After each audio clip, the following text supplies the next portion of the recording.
Welcome back, guys. It's Philip A. Crochin with I Am Creature Science at IamCreatureScience.com.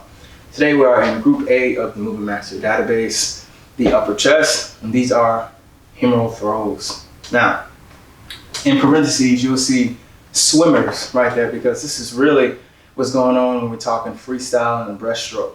This is going to be the difference between your recreational swimmer and your Olympian. And the reason why is because when you're training humeral throws, you're starting to train movement competency when it comes to this particular movement that swimmers are doing all the time, this movement pattern. So kind of jump right into it. If you're looking at like a Michael Phelps, right? I think a lot of people, and I could be wrong, but I think a lot of people would try to mimic that movement, kind of cutting off at the shoulder right here. Now, I like to use my band sometimes to represent forces, right? So if you're only thinking that this motion occurs from about where my band starts all the way down to the extremity of my hand, you're missing a lot of power. This movement starts here and it comes all the way up, which is how humeral throws has landed itself in the upper chest group. You can also use these for some back. This is really upper chest movement by the time you finish it. So we have standing swimmers, we have hinge swimmers. I'm gonna start with hinge swimmers just for visual purposes because we're talking Michael Phelps and everything. And maybe if I'm oriented in this way, it'll make a lot more sense. But I do want to show you the standing swimmers as well, because this is what's really going to be for the upper chest.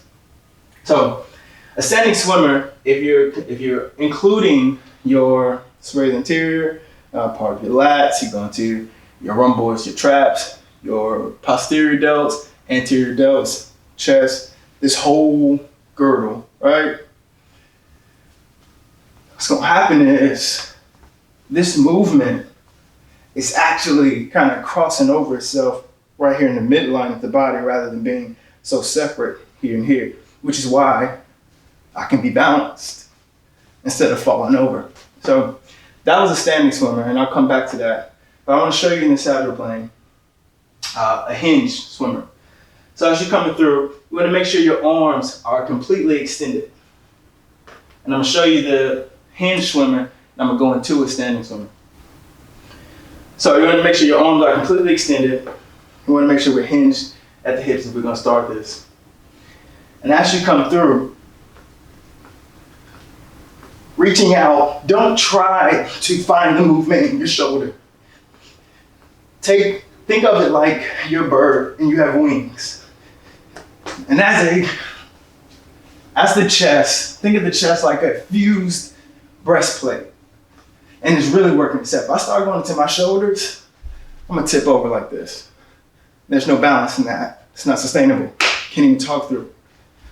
But if I'm here, and my medial focus, I'm crossing from here to here, overhand. I'm going to externally rotate on the way up. It's the opposite of internal humeral circumduction. Externally rotate, bring it up, move in the sagittal plane, and we're coming through. And they're going to alternate. So here we are. Hinge swimmers to standing swimmers. Roll with me.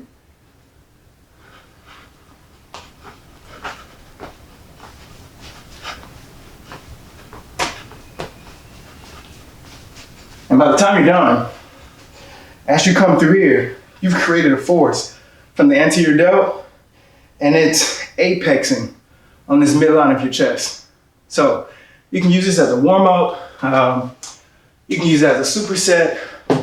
You guys his own set, but I would definitely, my recommendation for this one would be more of a superset, throw in between a power movement, something a bit more dynamic and one plane. And as you can see, it don't take much, man. I'm popping up, don't even need weights to do it. So, it's not like magic. Man, it is magic. Eternally rhetorical. How do you move?